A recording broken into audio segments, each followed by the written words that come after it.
Welcome to Pass the Mic.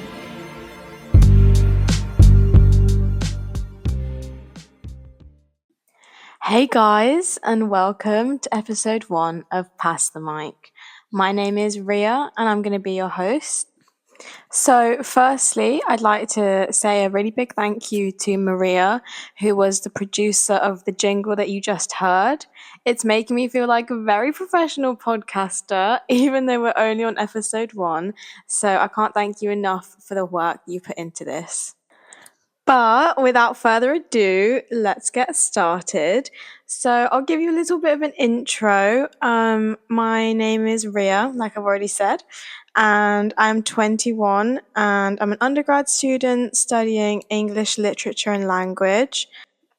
So, the reason behind starting this podcast is because for me, music has always been a creative outlet or just an outlet in itself, really.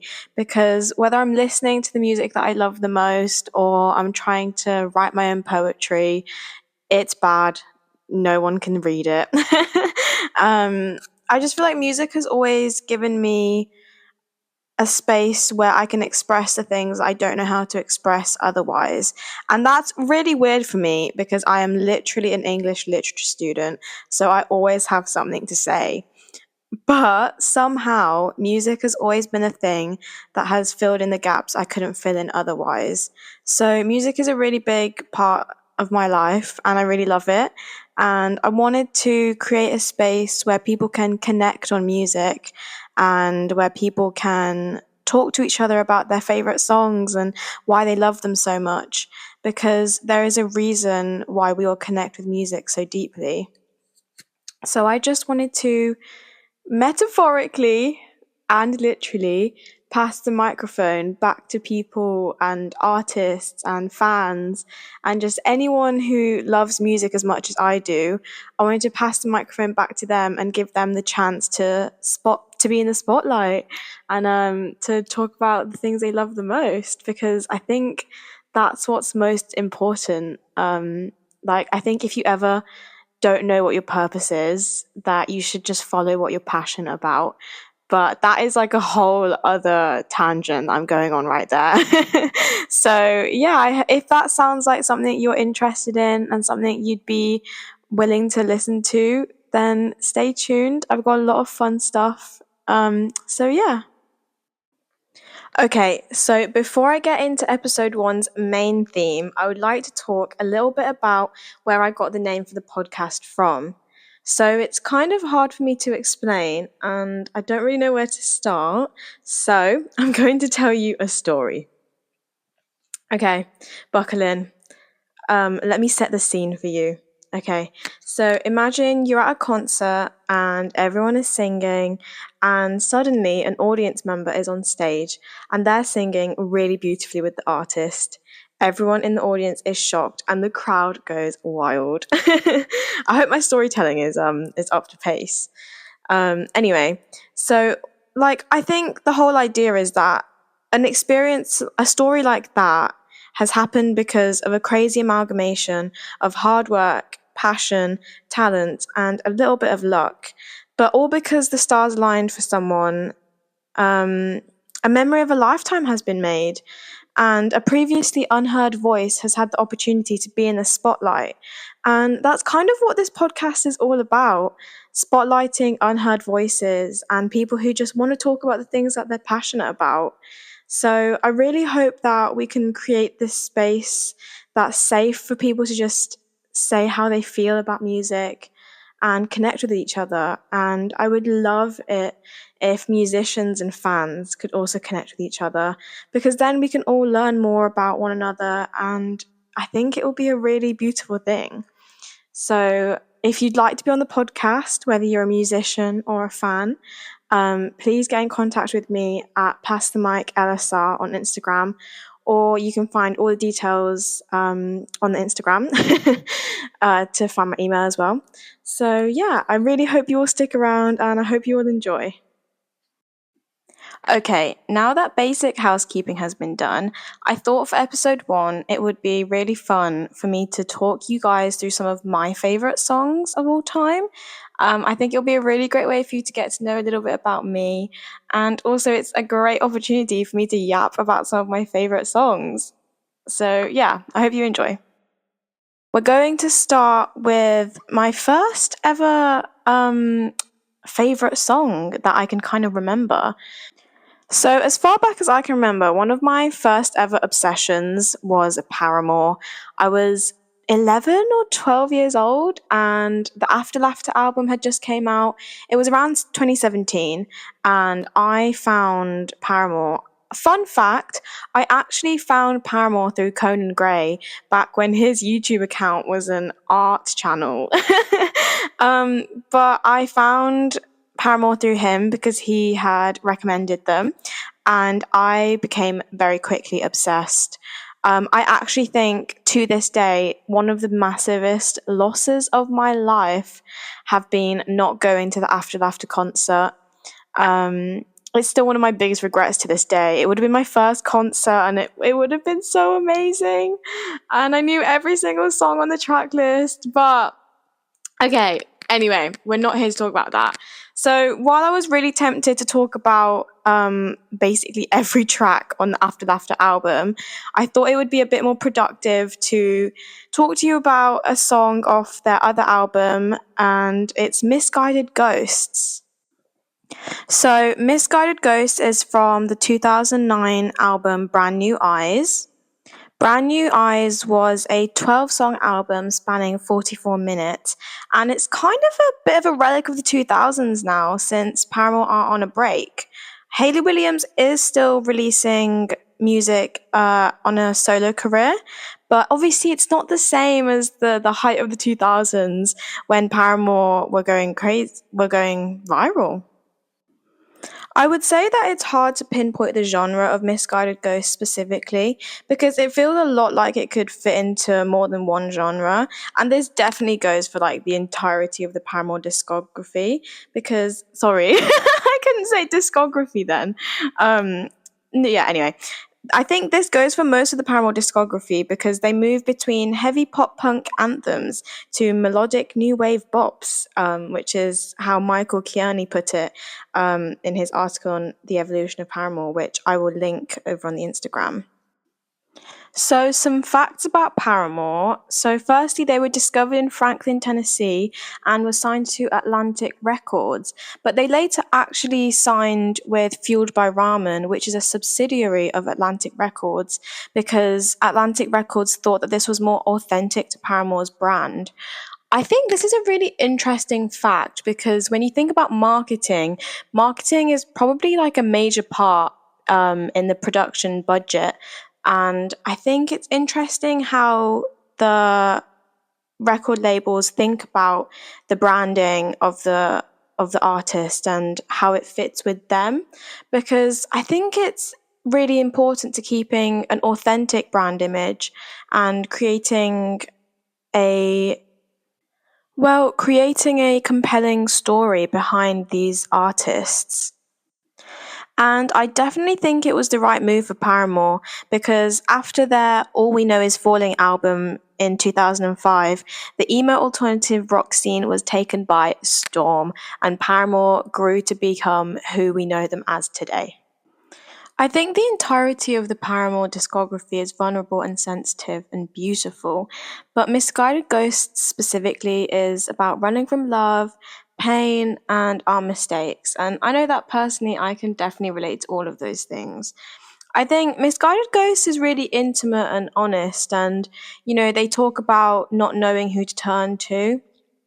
And I think it's very coming of age, actually, because I think they discuss the idea of seeing reality for what it is for the first time and sort of just learning how to navigate life.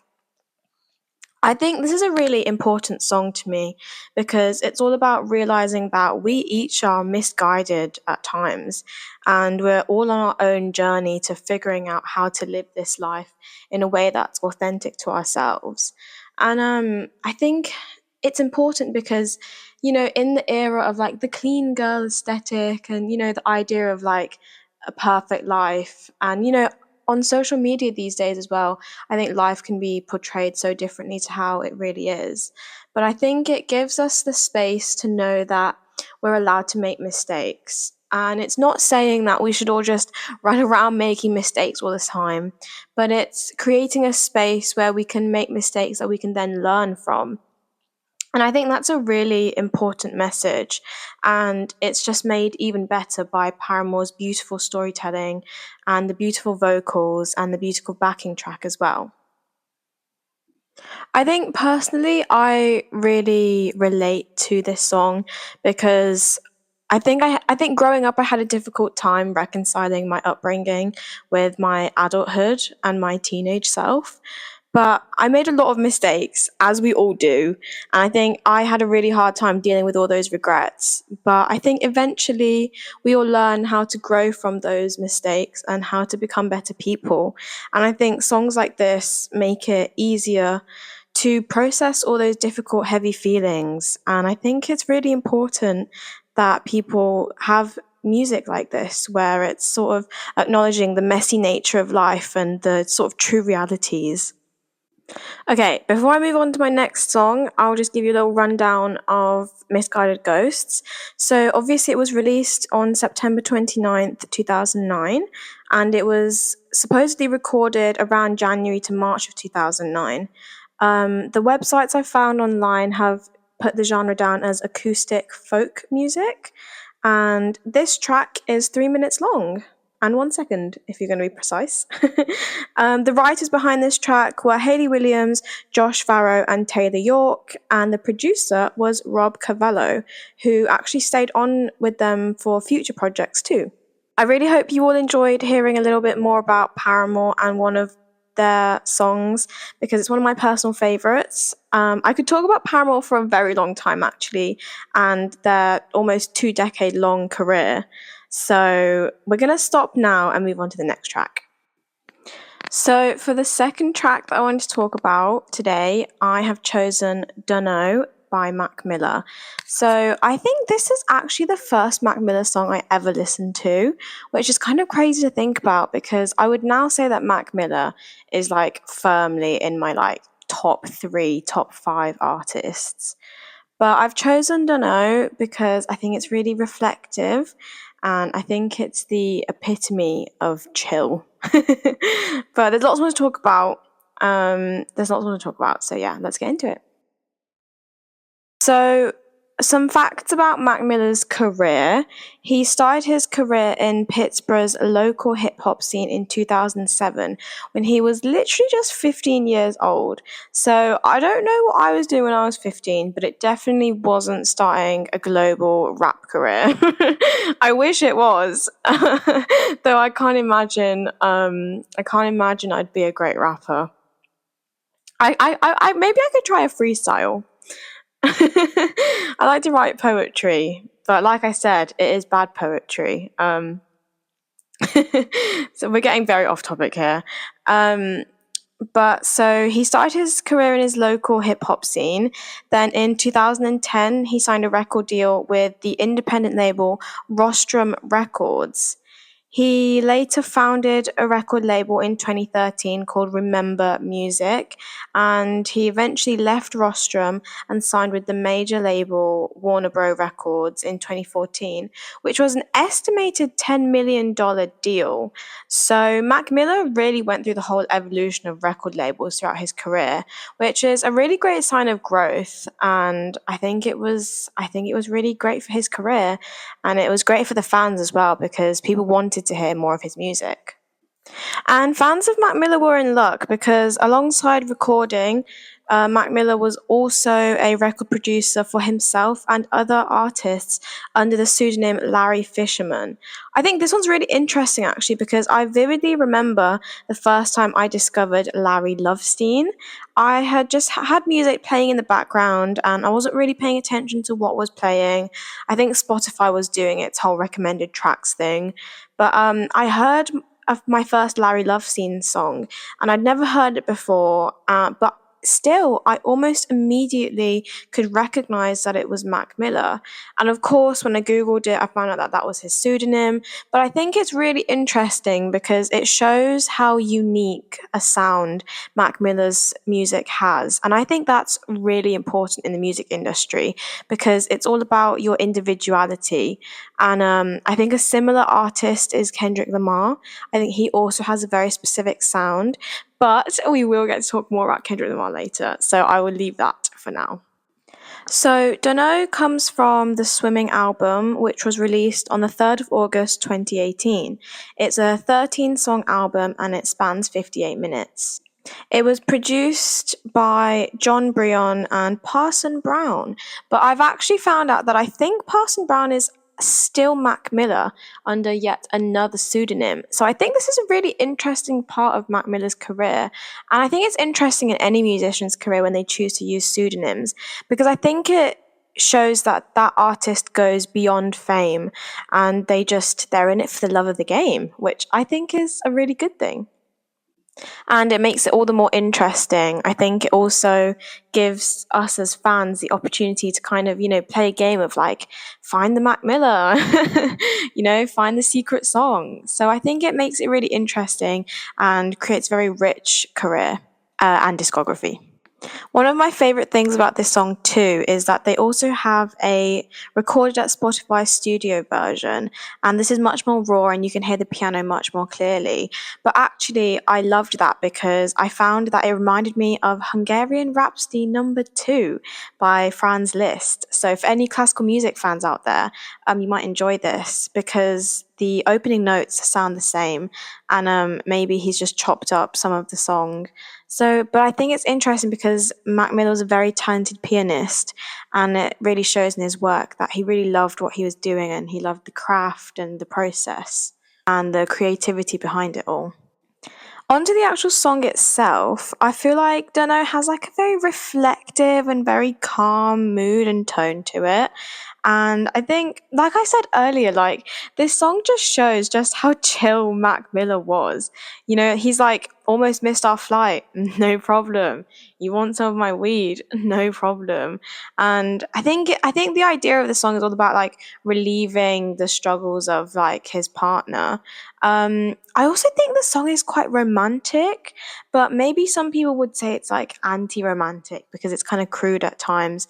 Um, but I do think it's a very romantic song. And, he's talking about relieving the pressures of work and life on his partner.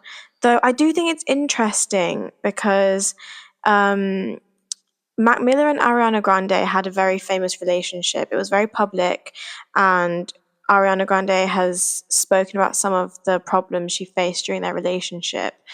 But they dated between 2016 and 2018, and obviously this album came out on the 3rd of August. So whether or not it's about Ariana Grande is probably up for debate, but these things are always up for debate. But regardless of who the song is about, I do think the song is sort of about that in between in a relationship where you're not really sure what's going to happen. And I do think that's reflected by the name of the song itself. But I think it's also reflected in a lot of the lyrics, like, let's get lost inside the clouds and you don't have to work harder. I can calm you down. I think we just might be all right. But I think there's a lot of like ambiguity still in the song. And, Mac Miller himself isn't exactly sure what's going to happen in the relationship. But regardless of what we think, I think this is a really beautiful track and I really love it. It's one of my favorites. And I can't, I can't express how glad I am that I found this song. It has been one of my favorite songs ever since the first day I discovered it. And it's firmly up there in my top favorites. So yeah, this one's a really special track to me.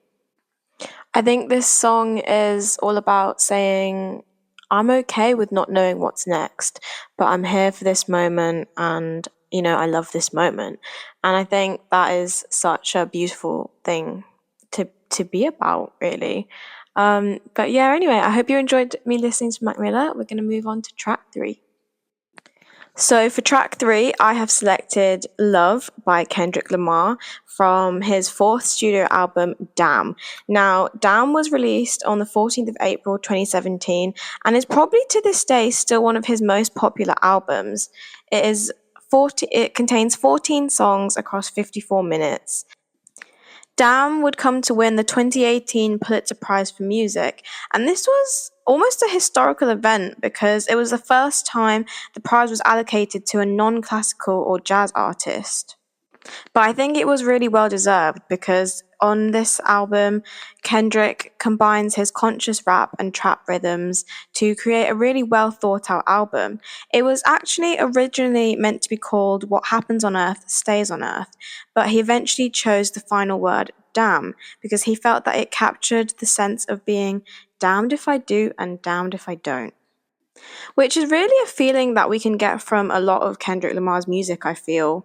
But especially looking at the album and looking at its original title, What Happens on Earth Stays on Earth, I can see how that album title would apply to this album. But I think Damn has that sharp and abrasive feature that really captures the essence of so many songs like DNA and Humble, because those are not songs that are known for being in the background or for not being brave and bold. They are very loud and abrasive songs, and I love that about them. I think it captures authenticity and bravery and creativity too.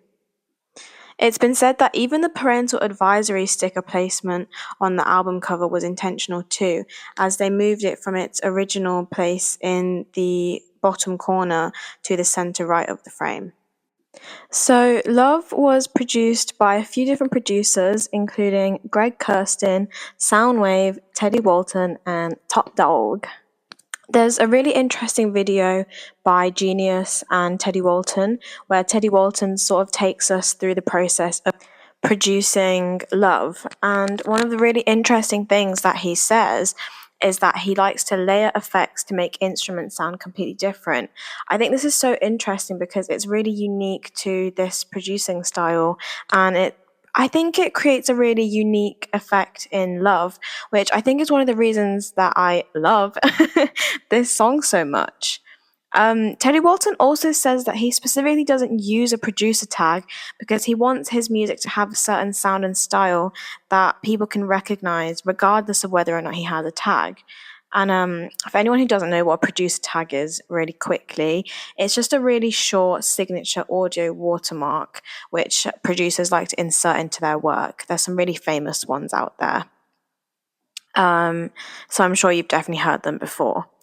But I think the idea that Teddy Walton wants instantly recognizable music is very in line with Kendrick Lamar's music because he has a voice and style that is very recognizable.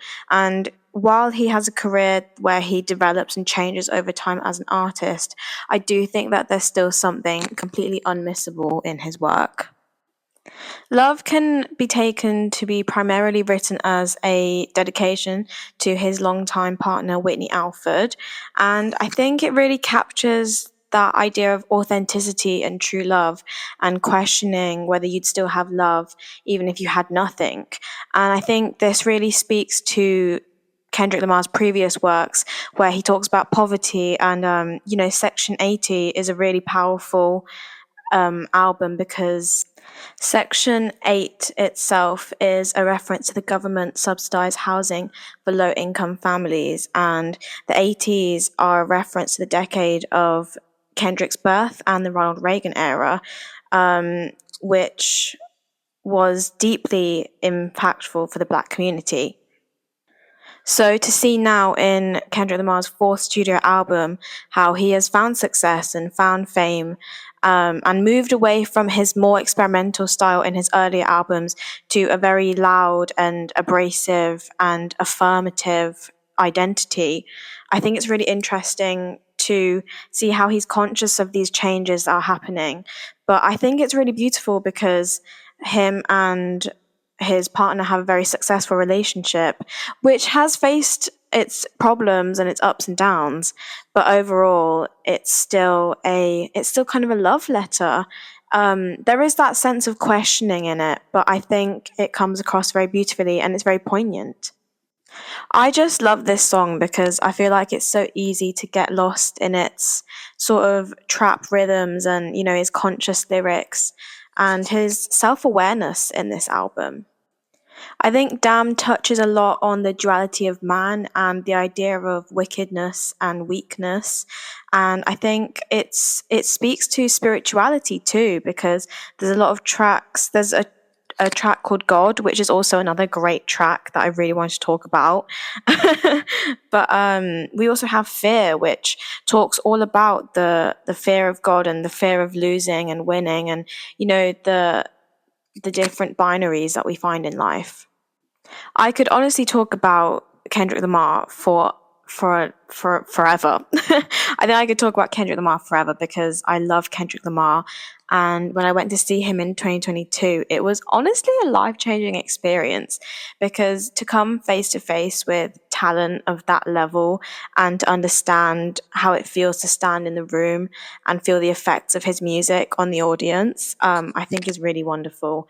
And he is very deserving of all his awards. And I think Damn itself went triple platinum, I think. Don't quote me on that. But yeah, so I think Kendrick Lamar is extremely talented and extremely worthy of all his awards. And I can't wait for when he next releases. He also had some great tracks on his most recent album, GNX. And I can't wait to hear what he comes out with next. So yeah, I really hope you all enjoyed me yapping about Kendrick Lamar. He is probably my favorite artist of all time, and he's always on the charts of my Spotify, which is hilarious because my Spotify Wrapped is always a crazy combination of all sorts of music. But I think that's the joy of it. You can use music as a way to explore all the different sides of your identity. So yeah, that was my little piece on that was my 3 cents on Kendrick Lamar. And I think it's inevitable that we will talk about Kendrick Lamar again in this podcast series. So stay tuned for whenever we do that. And for now, we're going to move on to the next track. For song number 4, I have chosen Normal Girl by SZA. This song is all about fitting into societal norms and self-acceptance. It's about love and navigating relationships. And I think mainly the relationship between yourself more than anything. And, figuring out how to accept who you are while also being a part of society and not fighting who you really are, because after all, you are just a normal girl. Normal Girl featured on the album Control, which was released on the 9th of June 2017. We've got a lot of albums from 2017, actually, I've just realised. But Control is a 14-song album, once again, and is 49 minutes long. SZA's career started when she self-released 2 EPs, which got her signed with Top Dog Entertainment, the record label, and it was Top Dog Entertainment and RCA Records who released Control, the album. The producer on Normal Girl was Carter Lang, and he was also the producer who worked on Love Galore with Travis Scott and SZA. Something interesting about Normal Girl that I didn't actually know before was that SZA actually interpolates a portion of Drake's 2016 single Controller with the line, "You like it when I be aggressive." I think this is really a cool fact because I think it can open up an avenue for us to explore how gender relates to music and how differently interpreted this line can be coming from Drake and coming from SZA. I think in the masculine realms and in hegemonic masculinity, I think aggression is seen as quite a normal thing. And, intimacy and vulnerability are quite difficult for men to express. This is an age-old thing that we've known now, and it's something that we're still trying to break down. But I think it's really nice how SZA interpolates this into her own music and how it takes on a very different idea in her song. I think in traditional views, for a woman to be aggressive would be seen as quite off putting.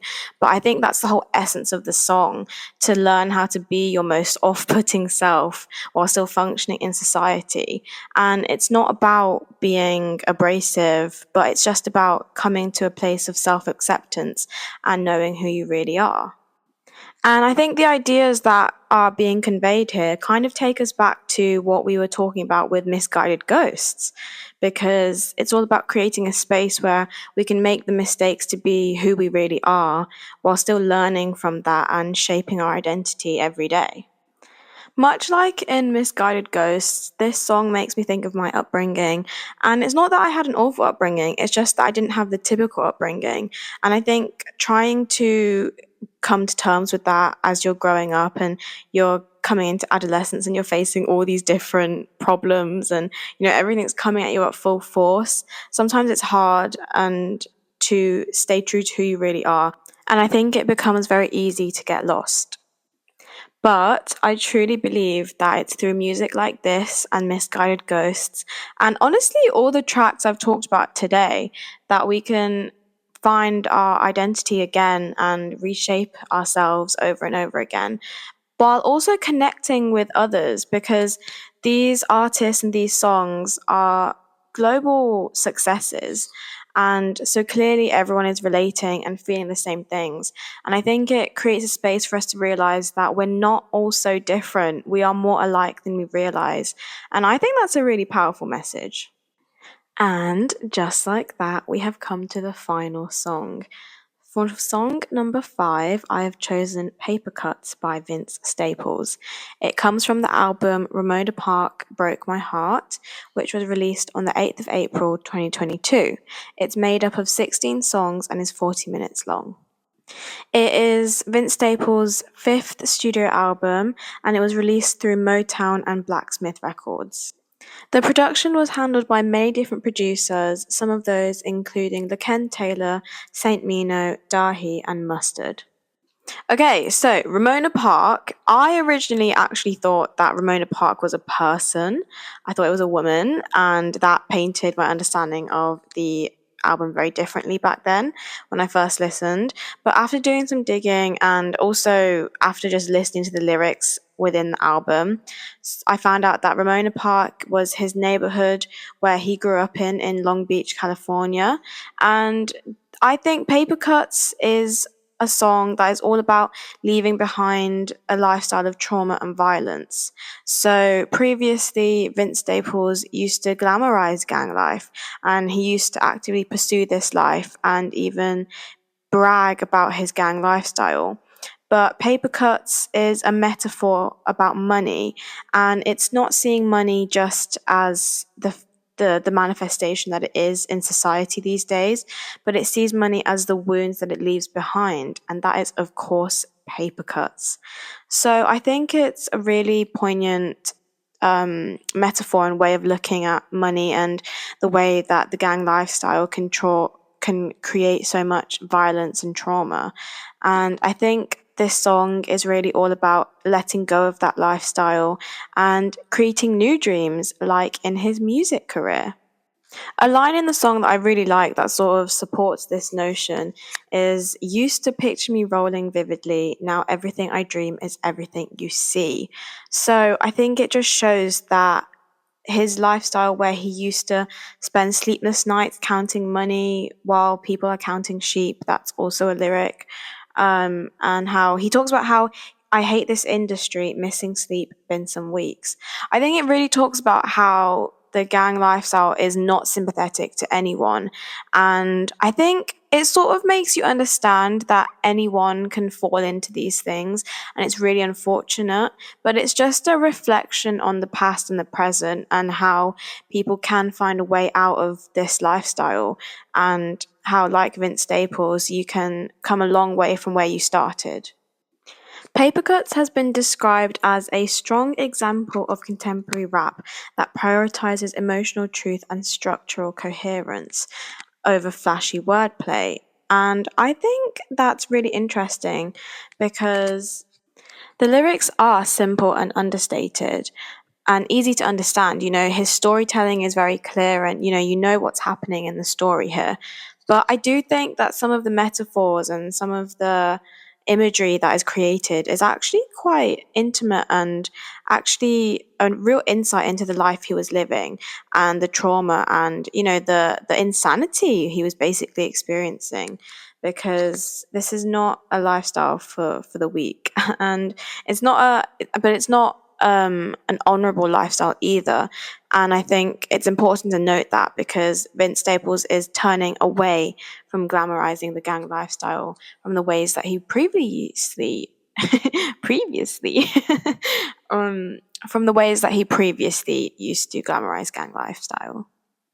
So I think ultimately, when you listen to Paper Cuts, it's very upbeat. And I think that's because the song is not an ode to his past life, but it's an ode to his future, and how the future is so bright when you come out of your past. And if what doesn't benefit you anymore, leaving that behind is so good for you. So I actually think it's a very hopeful and upbeat track. And I think that's one of the reasons why I love it. But it's also full of lyrical and melodic and very poignant metaphors too. And I really think that's what the contemporary rap scene is all about. It's overcoming the barriers and overcoming stereotypes to show that there is talent everywhere to be found. And I absolutely love that, because this podcast, as you all know, is about finding unheard voices and just being passionate and brave and loud. So, yeah. I really, really hope you have all enjoyed episode 1. I hope I didn't yap too much. I think we're leaving it at a good place right now. So, yeah, I really want to say thank you for people who have listened this far and for people who have been supporting me. I hope you stay, because there's so much more fun stuff planned, and I can't wait to continue this journey with you all. So, with that, it's bye bye and see you next time.